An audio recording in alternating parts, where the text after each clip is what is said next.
have some good news for you. Not much. I have some. There is no leprosy coming across the border. There is no polio coming across the border. And for right now, there's no Ebola coming across the border. Yet. Now, why did I mention leprosy and polio? Because the other side of this issue put out in some of their information that this was happening. And why would that happen? Because it's a disinformation campaign where they would love to get us to actually state those things. So when we talk about diseases, and when you speak about diseases or anything else, understand the other side is just waiting to jump on your words to discredit you. And so we have to all be very careful, and I'm going to give some caveats before I begin. Number one, I'm not a doctor. I have had some training in the military, but that doesn't mean anything today because of what we're going to be discussing. I attempted to get some doctors to speak to TFIRE, which is our organization that I'm president of, and we passed out brochures on your tables that tell you a little bit about us. And we have been fighting the immigration issue for almost 20 years. And I figure that we'll be fighting this 20 years from now. And we can explain that further later. But I wanted to let you know that no one wants to speak on the subject of diseases because of two things. Most medical organizations get their money from the government and they've been told to zip their lips. The other thing is they have also not been given adequate information upon which to speak authoritatively, and most doctors are very keen about speaking authoritatively. Fortunately, things leak out. So I'm going to go through with you a report from the Office of the Inspector General, Department of Homeland Security, which some good person inside that organization decided that a lot of us should have, or at least a few of us should have. The subject of this report is oversight of unaccompanied alien children. That's a new term, the UAC, it's a new acronym. And what this is all about is site visits which were made to the various locations where unaccompanied children or unaccompanied alien children are coming into the United States. So they are all upset about how well these children and their parents are being treated. And let me give you a little background on why they are doing this. And this is where, like we just heard from the last speaker, to fix the problem, we have to fix the laws. And not only do we have to fix the laws, we have to fix a bunch of court decisions in the past. I'm going to go over some of this because they give the background for all of this in this report. And it says, we developed a checklist that incorporates requirements of the Flores versus Reno settlement agreement and the CBP's internal policies that address the 2008 William Wilberforce Trafficking Victims Protection Reauthorization Act, known as TVPRA. The Flores versus Reno settlement agreement governs the policy for the treatment of unaccompanied alien children in federal custody. CBP internal policies address additional requirements of the Homeland Security Act of 2002, and TVPRA requirements include. This is what they're getting. Operable and sanitary toilets and sinks, potable drinking water and adequate food, emergency medical care, adequate temperatures and ventilation, adequate supervision and access to telephones, notification to United States Citizen and Immigration Service asylum officers when UAC raises protection concerns, notifications to Department of Health and Human Services, which is HHS, for placement, and UAC is held in DHS custody for less than 72 hours before transfer to HHS, except in exceptional circumstances. How many of us get health care that's that well defined? I'm going to go further because this report is so telling. We also initiated investigations based on a June 11, 2014 American Civil Liberties Union complaint to the DHS Office for Civil Rights and Civil Liberties and the DHS Office of Inspector General. The ACLU filed this complaint on behalf of 116 UACs alleging criminal behavior, violations of civil rights and liberties, and violations of laws, regulations, and policies in the treatment and processing of UACs. DHS is investigating each of these allegations as follows. The OIG, 16 allegations, Immigration and Customs Enforcement, one allegation, CBP Office and Internal Affairs, 99 allegations. So we're spending all this money enacting more regulations because of a few allegations. Now here is where this gets to be very interesting. Allegations of inappropriate conduct. We did not observe any misconduct in these inspections. And then it goes on to talk about their compliance of laws. Now, we've been told there's not a whole lot of disease down there or anything else, correct? Right. Okay. Here's what they are observing. Many UAC and family units require treatment for communicable diseases, including respiratory illnesses, tuberculosis, chickenpox, and scabies.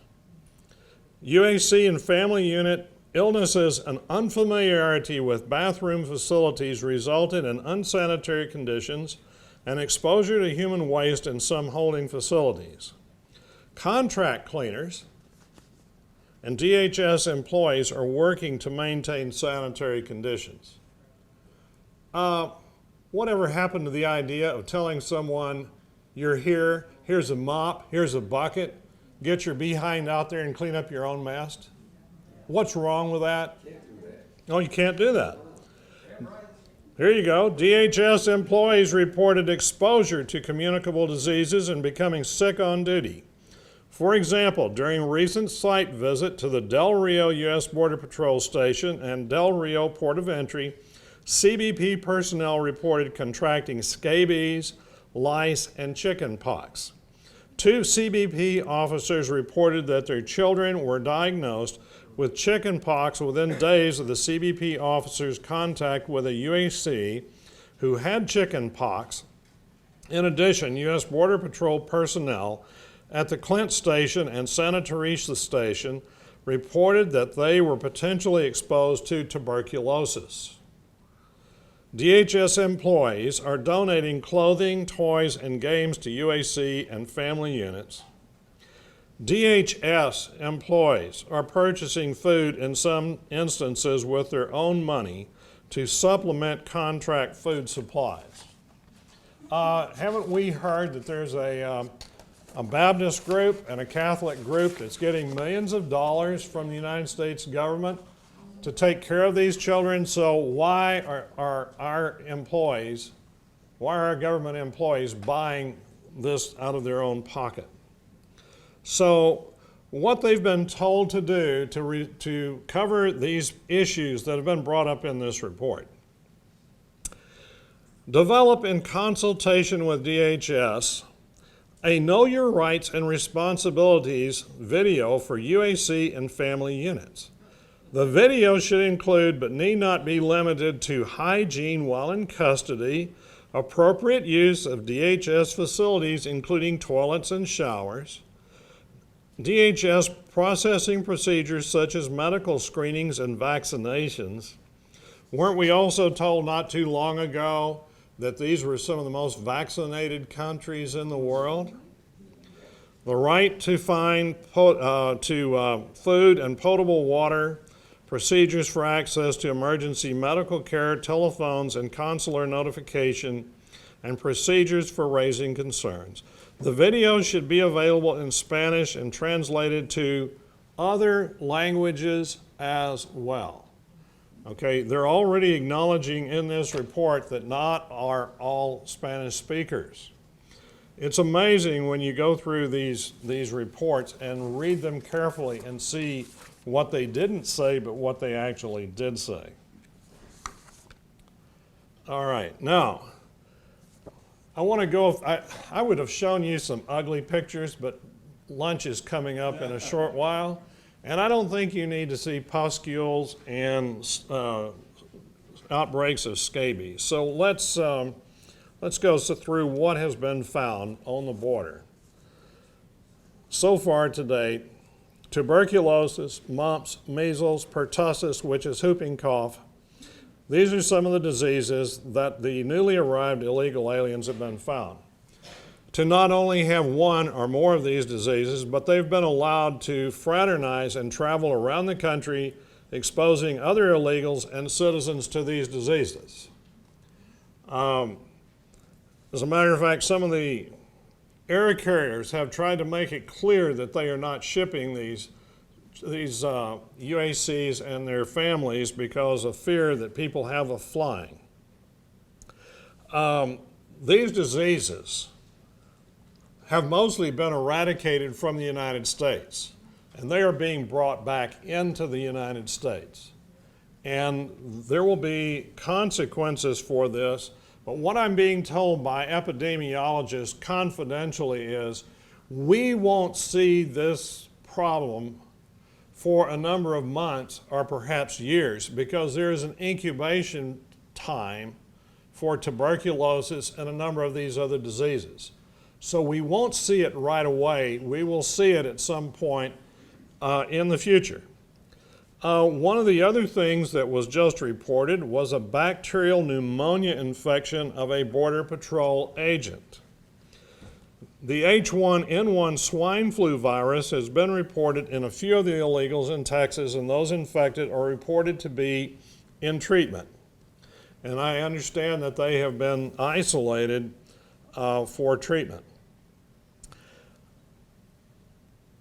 I'm going to give you some lists of diseases and some parasites which are coming in, and all of my definitions come from CDC, so that anyone watching this will understand that you can go to www, if you want to write this down, www.cdc.gov, and you can pull up these various diseases and see what they look like.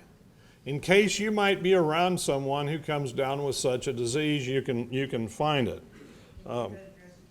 It's www.cdc.gov.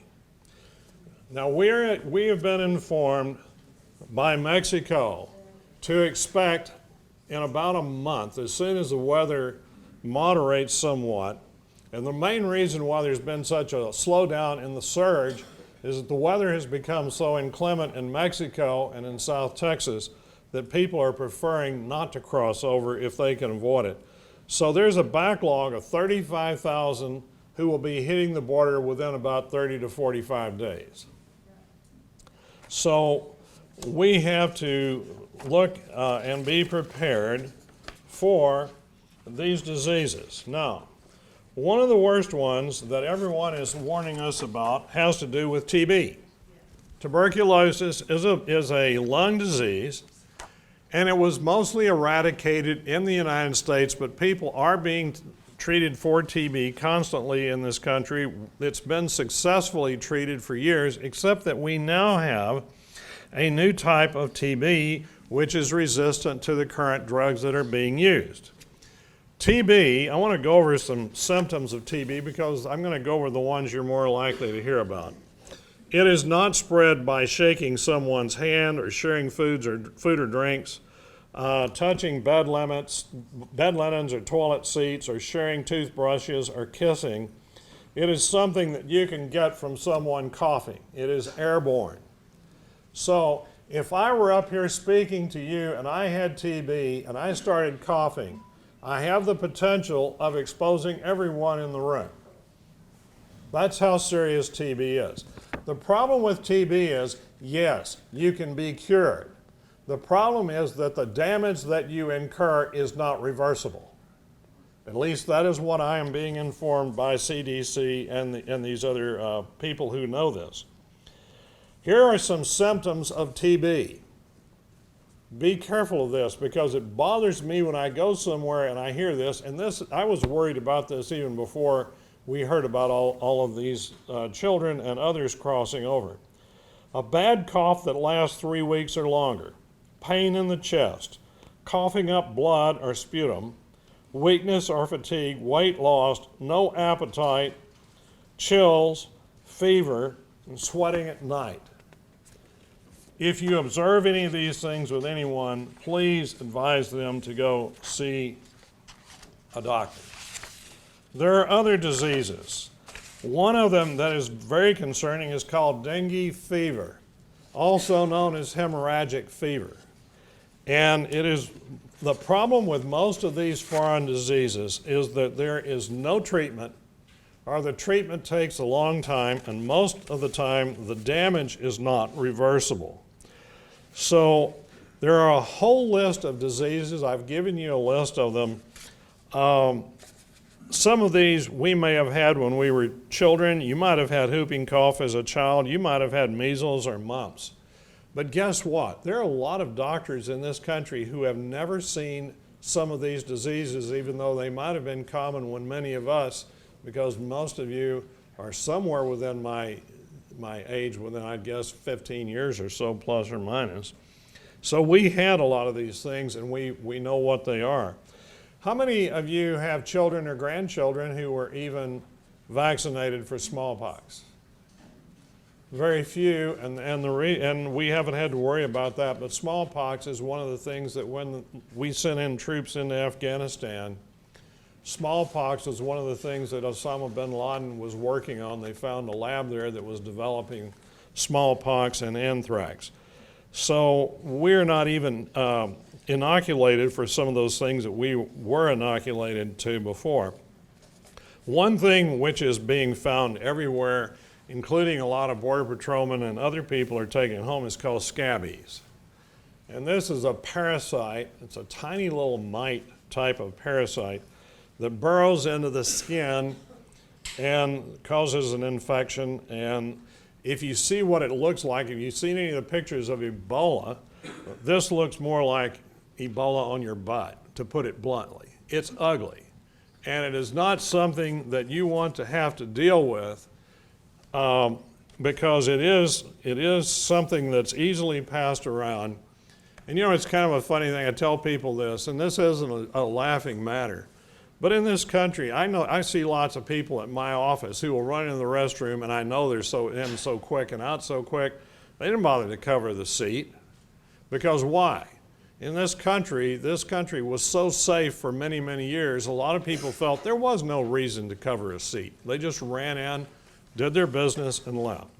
I hate to tell you folks this, those days are about to come to an end. And I would suggest that you take whatever precautions you feel are useful in that particular situation. One of the things that has been in schools for a long time is head lice. And some of the border patrolmen were reporting to us that you would see head lice running all over the faces of children. Thank you. The other lice that you have to worry about is called pubic lice, known as crabs. We've had an outbreak of that like we've never had before. And it will be going all over the country because they have sent people around the country without treatment. Now that I've adequately made your lunch seem great, and I don't want to belabor this issue because it's enough to say that there is a pandemic of some type coming along. We just have not seen the pandemic yet. It may already be here and we just don't know it. We'll have to wait and see about that. When you speak with your congressman, remind them of something. They may live in River Oaks. They may live in Highland Park. They may live in North Austin. But these diseases can be caught by anyone. and their children are in a school somewhere, and maybe their children are in such a private school that they can't get it, but I wouldn't want to guess that that's the case. Remind them that when this happens, and I would point out whenever any of these issues happen, whether we have a jihadist attack or whether we have a pandemic or a terrible health outbreak, remind them that there will be someone held accountable. And if you don't do that, then you're guilty of letting them off the hook. Ask them to their face, who should we hold accountable? You, because you did nothing? Or the administration because they left the door open? And one question that they don't like, ask them who the sans-culottes were. How many of you know who the sans-culottes were? The sans-culottes. S-A-N-S-C-O-U-L-O-T-T-E-S. The sans-culottes were the people of the French Revolution. And when people get fed up enough, bad things happen to supposedly good people. Remind them that they could be held accountable for this. You're talking about the Texas militia. Well, no, I'm just saying that at some point there may be an accounting, there may be some justice, and that they will be held responsible. And if they look at you and laugh, say, that's fine. If you're not held responsible in this world, might you be held responsible in the next world? Thank you, Larry.